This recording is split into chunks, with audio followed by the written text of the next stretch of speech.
اعوذ باللہ من الشیطان الرجیم بسم اللہ الرحمن الرحیم۔ سیوکس کلاس 12 اس کے انشائیہ سوالات ہم نے شروع کر دیے ہیں۔ اس سے پہلے میں نے ایم سی کیوز اور شارٹ سوالات سارے چیپٹرز کے اپلوڈ کر دیے گئے ہیں۔ اگر کسی بچے کو یہ نہیں ملتے تو ڈسکرپشن میں نے لنک دیا ہے، آپ وہاں سے ڈاؤن لوڈ کر سکتے ہیں۔ تو پہلا سوال ہے، مشقی سوالات ہے جو چیپٹر کے اینڈ پہ ہوتا ہے کہ قائد اعظم کے ارشادات کی روشنی میں نظریہ پاکستان کی وضاحت کریں۔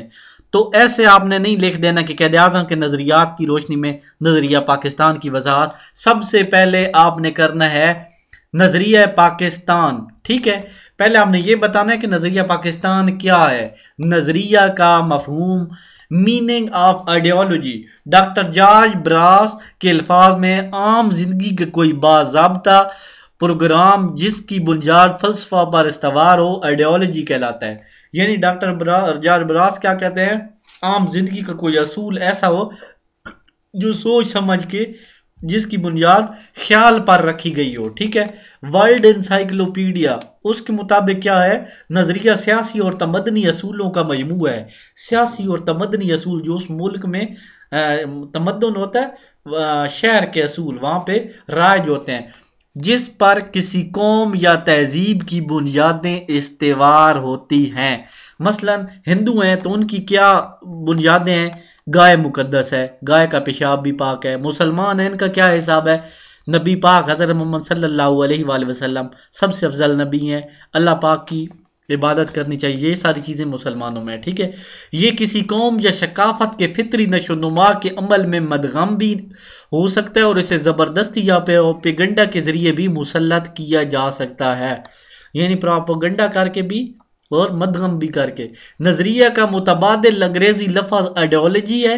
نظریہ سے مراد ایسا ضابطہ یا پروگرام ہے جس کی بنیاد فلسفہ و فکر پر رکھی گئی ہو اور انسانی زندگی کے مختلف پہلوؤں مثلا سیاسی، معاشرتی، معاشی اور تہذیبی مسائل کے متعلق کوئی پروگرام وضع کیا گیا ہو۔ آگے آ جاتا ہے نظریہ پاکستان کا مفہوم۔ یہ تو نظریہ کا مفہوم تھا، اب نظریہ پاکستان کا مفہوم، meaning of ideology of Pakistan. مسلمانوں کو اپنی انفرادی اور اجتماعی زندگیوں میں تمام ہدایات اور رہنمائی اپنے دین سے ملتی ہے۔ کہاں سے؟ دین سے، ٹھیک ہے؟ اور یہ ایک مکمل ضابطہ حیات ہے، اس میں زندگی کے ہر شعبے کے متعلق رہنمائی اور ہدایات موجود ہے۔ اسلام انسانوں کے آپس کے حقوق و فرائض کا بھی تعین کرتا ہے، یعنی جو انسانوں کے آپس کے حقوق ہیں، اور ریاست اور معاشرے کو بھی منظم کرتا ہے۔ ہر معاملہ میں اصل معیار قرآن و سنت ہوتا ہے۔ مسلم قوم کا یہی نظریہ حیات تحریک پاکستان کی بنیاد بنا، گویا پاکستان ایک نظریہ کی بنیاد پر معرض وجود میں آیا ہے اور یہ نظریہ دین اسلام ہے۔ مختصر یہ کہ نظریہ پاکستان سے مراد وہ سیاسی، معاشی اور معاشرتی اور تہذیبی لائحہ عمل ہے جو اسلام نے پیش کیا ہے۔ نظریہ پاکستان کی وضاحت مختلف دانشوروں نے اس طرح کی ہے، ٹھیک ہے؟ یعنی پاکستان کا جو نظریہ ہے نا، یہ کس وجہ سے پیش آیا کہ ہم مسلمان ہیں، الگ ملک بنائیں گے، عبادت کریں گے اللہ کی اور اپنے دین اسلام کے تحت چلیں گے۔ ڈاکٹر اسلم سعید کیا کہتے ہیں جی؟ اب میں آپ کو بتاتا ہوں کہ یہ سوال لکھنا کیسے ہے۔ سب سے پہلے نظریہ کی تعریف لکھنی ہے، نظریہ کا تھوڑا مفہوم لکھنا ہے، پھر نظریہ پاکستان لکھنا ہے۔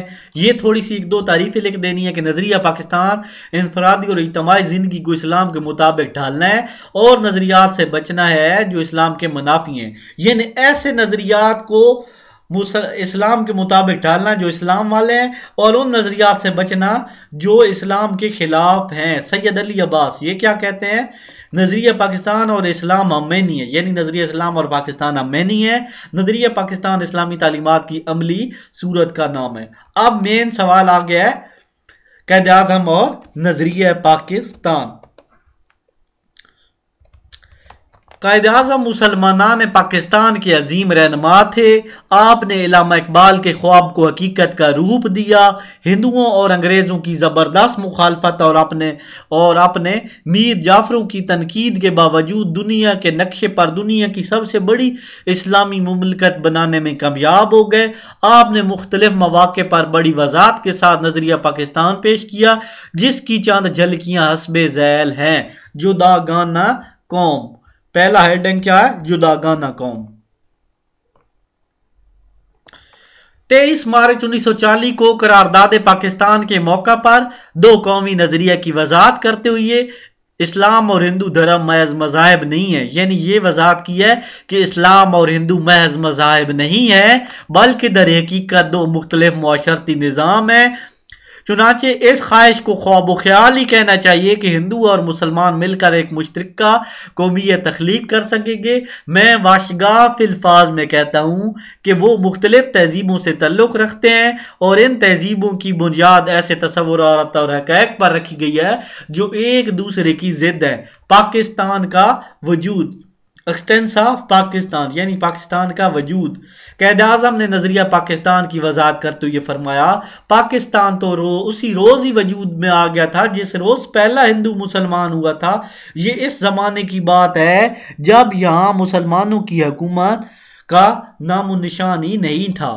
ٹھیک ہے، اس کے بعد ضابطۂ حیات، کوڈ آف لائف، مارچ 1944 میں طلبہ سے خطاب کرتے ہوئے فرمایا، ہمارا رہنما اسلام ہے اور یہی ہماری زندگی کا مکمل ضابطۂ حیات ہے۔ اس کے بعد قیام پاکستان کے مقاصد، قیام پاکستان کے مقاصد نمبر 4، پاکستان کے مقاصد پر روشنی ڈالتے ہوئے آپ نے فرمایا، 10 سال سے ہم جس مملکت کی تخلیق کے لیے کوشاں تھے، خدا و بزرگ و برتر کی مہربانی سے اب ایک حقیقت بن چکا ہے۔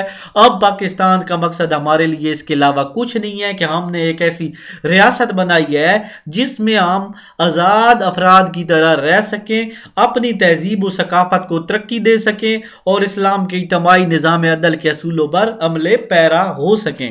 یعنی یہاں پہ قائد اعظم نے فرمایا کہ 10 سال سے ہم کوشش کر رہے تھے کہ ہم پاکستان بنائیں گے اور ہم نے بنا لیا ہے۔ قرآن پاک کی اہمیت، مسلم لیگ کے اجلاس منعقدہ کراچی 1943 کے موقع پر قرآن پاک کی طرف رجوع کرنے کی اہمیت کی ان الفاظ میں وضاحت کی، یعنی کوئی مسئلہ ہوتا ہے تو قرآن پاک کی طرف رجوع کیا جاتا ہے۔ اس طرح آپ نے فرمایا، وہ کون سا رشتہ ہے جس سے منسلک ہونے سے تمام مسلمان جسد واحد یعنی ایک جسم کی طرح ہیں؟ وہ کون سی چٹان ہے جس پر ان کی ملت کی عمارت استوار ہے؟ وہ کون سا لنگر ہے جس سے اس امت کی کشتی محفوظ کر دی گئی ہے؟ وہ رشتہ، وہ چٹان، وہ لنگر خدا کی کتاب قرآن مجید ہے۔ مجھے یقین ہے کہ جوں جوں ہم آگے بڑھتے جائیں گے ہم میں سے زیادہ اتحاد پیدا ہوتا جائے گا۔ اسلامی نفاذ کا نظام کا نفاذ یعنی اسلامی جو نظام ہے اس کا قیام۔ چھٹی ہیڈنگ ہے ہمارے سامنے، قیام پاکستان کے اصل مقاصد پر روشنی ڈالتے ہوئے آپ نے اسلامیہ کالج پشاور میں جنوری 1948 میں تقریر کرتے ہوئے فرمایا، ہم نے پاکستان کا مطالبہ ایک زمین کا ٹکڑا حاصل کرنے کے لیے نہیں کیا بلکہ ہم نے ایک ایسی تجربہ گاہ حاصل کرنا چاہتے تھے جہاں ہم اسلام کے اصولوں کو آزما سکیں۔ یعنی آپ نے فرمایا کہ ہم نے کوئی زمین کا ٹکڑا نہیں چاہیے تھا، ہم کو ایسی ایک تجربہ گاہ چاہیے، ایسا زمین کا ٹکڑا چاہیے تھا جہاں ہم اسلام کے اصولوں پر عمل کریں۔ نسلی تعصبات کی مخالفت، 21 مارچ 1948 کو ڈھاکہ کے عوام سے خطاب کرتے ہوئے فرمایا، میں چاہتا ہوں کہ آپ سندھی، بلوچی، پٹھان، پنجابی، بنگالی کی اصطلاحوں میں بات نہ کریں، یعنی یہ نہ کہیں کہ میں سندھی ہوں، بلوچی ہوں، پٹھان ہوں۔ یہ کہنے کا آخر کیا فائدہ ہے؟ ہم پنجابی، سندھی یا پٹھان ہیں نہیں ہیں، ہم تو مسلمان ہیں۔ اس کے بعد کیونکہ اس وقت کوئی کہتا تھا میں تو سندھی ہوں، میں پنجابی ہوں، میں جی بلوچی ہوں، نہیں، قائد اعظم نے کہا آپ کچھ بھی نہیں ہیں، آپ سب مسلمان ہیں۔ اسلامی جمہوریت، فروری 1948 میں سبی دربار بلوچستان میں تقریر کرتے ہوئے فرمایا، میرا ایمان ہے کہ نجات کا واحد ذریعہ سنہری اصولوں والے ضابطۂ حیات پر عمل کرنا ہے جو پیغمبروں نے ہمارے لیے وضع کیا تھا۔ ہمیں اپنی جمہوریت کی بنیادیں ہمیں اپنی جمہوریت کی بنیادیں سچے اسلامی اصولوں اور استوار رکھنی چاہیے، سچے اسلامی اصولوں اور تصورات پر قائم رکھنی چاہیے. یہ نہیں ہمیں جو اپنی ہیں اصول وہ اسلام پہ رکھنے چاہیے. نیکسٹ چیز حریت پسند. حریت پسند کے یعنی ہر ایک سے نفرت نہ کریں.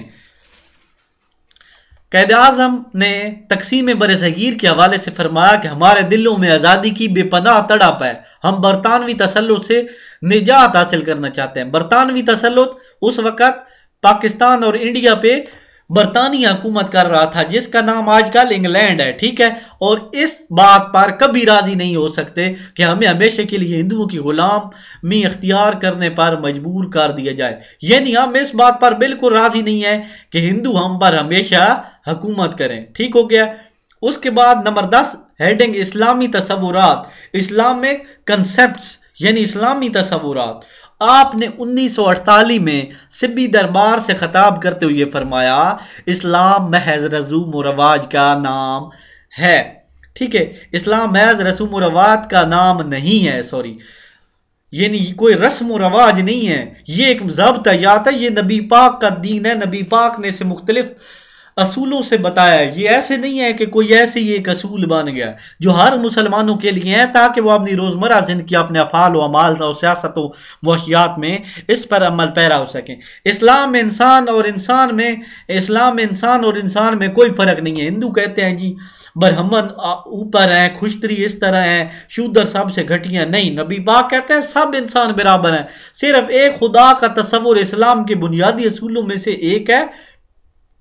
مساوات، آزادی اور اخوت اسلام کی اساس ہیں. یعنی سب قرآن پاک اور اس پہ عمل کرنے والے سب مسلمان ایک جیسے ہیں. اسی ویڈیو کے ساتھ میں اجازت چاہتا ہوں. اللہ حافظ.